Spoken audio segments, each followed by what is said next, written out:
Hey everybody, welcome to the video surprise of the day. Today's video surprise is on the Lexus GS350. Today I want to talk about why it didn't sell well. Before we get started, please remember to hit the subscribe button, the bell icon would be notified new videos, and I really appreciate a thumbs up so that people can watch the video as well too.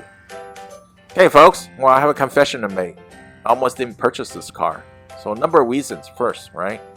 So first, the GS350 has a lot of good stuff, right? Reliability, safety, and it drives really well. It's more of a driver's car than anything else. So if you like to drive and you have a nice sporty ride, this one definitely is the vehicle to look for. And I know it's very hot in the used car market as a lease return and etc., right? Because it's a reliability and it's a nice car to own. It won't leave you stranded most of the time. So, but there's actually some gotchas that, I really didn't like about it as well too. So I thought I'd share this right now since a lot of GSs are being sold out. There's no more made for 2021. So this is the last year. So I have a 2020 model, by the way. And the stagger wheels, you can't rotate tires. That's a bummer. You might only get 25 to 30 on the tires. And you have to buy new tires.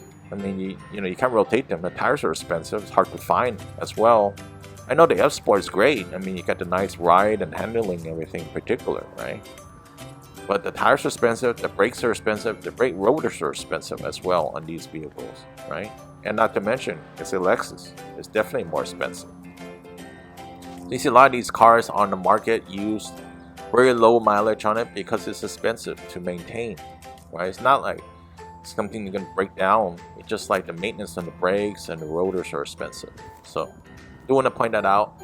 And the other thing is like the spindle grille, and a lot of Lexus in particular, not only this GS, actually turns a lot of people off.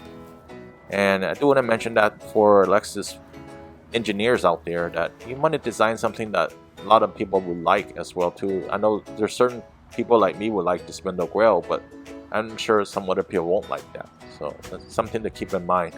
And the size isn't that great on this vehicle for some, if you have a big family or very tall. So this vehicle is not really made for very super tall folks and stuff like that. You can see that second row isn't that big. It's very comfortable inside. You get all the amenities like lumbar support though. And let's take a look inside since we mentioned about that. Well, first of all, the doors are very soft, nice trim pieces. You got leather everywhere. You got storage cubbies here, on the bottom of the door panels. You got lumbar support, all the controls as well. I have a video on that, by the way. But if you're a tall passenger, if you're a tall family, you won't fit in the back or even the driver's seat that well. I have a friend that says he's over 6 feet. How can it fit in some of these cars? It doesn't fit him. So you gotta understand that too. Even though you have the nice amenities like the brake panels and everything. So that's a big thing about sedans. I mean, sedans are kind of like fading nowadays. A lot of reasons behind that. It's not only because of Lexus or any other brand out there. You don't have the big sunroof as well too, all the way to the end. And so F-Sport's great. It's a nice marketing term for Lexus in particular. To distinguish the base model, I guess, right? And this one hasn't been designed for a while, so Lexus hasn't really put money in this for a while too. So that's understandable when you're not a sales leader. I'm going to turn it on right now. And you can see I don't have many mileage on this right now because, gotta stay at home right now pretty much. I only have like 1,160 or so. Let me see if I'm right on that. Yep. And it gets pretty decent mileage. I mean, I'm just driving around the city. I haven't taken this to the freeway much at all. Yeah, infotainment's dated. Doesn't have CarPlay or Android Auto. Then again, who cares? I don't use those at all.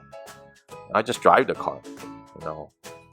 I have nice size cup holders here.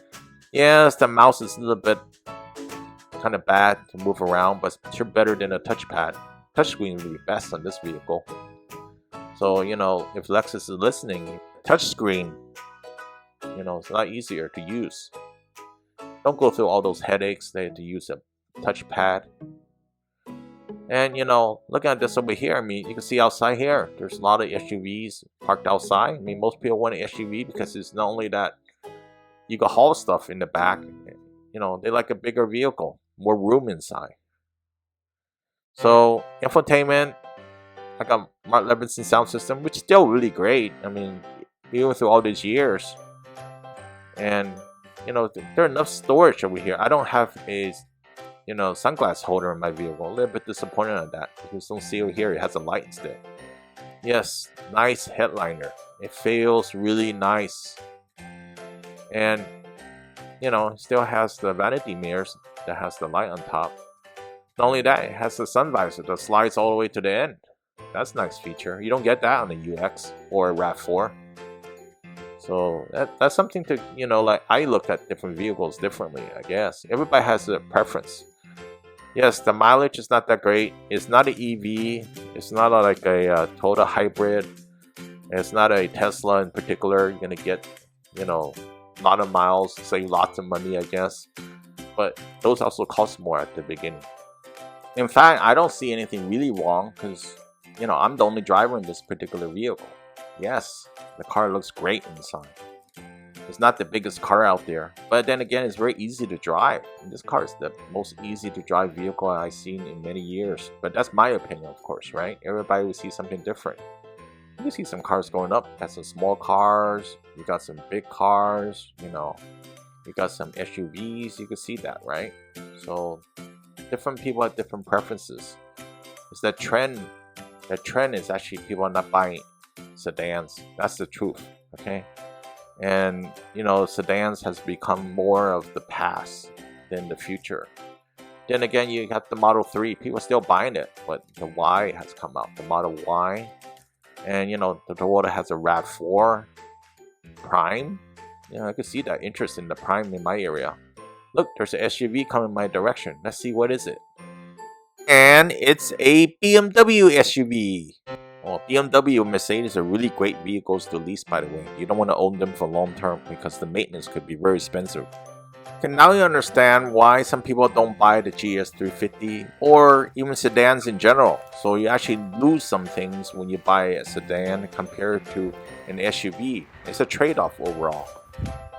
You know, it drives really well, but you lose the space. So the trade-offs are there. And SUVs are great for hauling little things from the grocery store or the furniture store, even the home improvement store as well. You can't fit much in a sedan, by the way, although it looks good and drives good. It's a great commuter car. It's a great sports car on the weekend, or you know, but you can't have a lot of big passengers in the back as well too. It doesn't really fit. That's the thing. Whereas you could probably fit a lot of bigger passengers in a SUV. All in all, I really like my GS. You know, and I hope you also take a look at sedans. If you don't need SUV, I know it's the trend. SUVs, EV or EV SUVs, you know, Teslas, RAV4 Primes, etc. Right? So what do you think? Please post a comment below and see what your thoughts are. Please help with a thumbs up. We continue discussion, and other people could watch the video as well too. And I see you next time. Have a good one. Bye.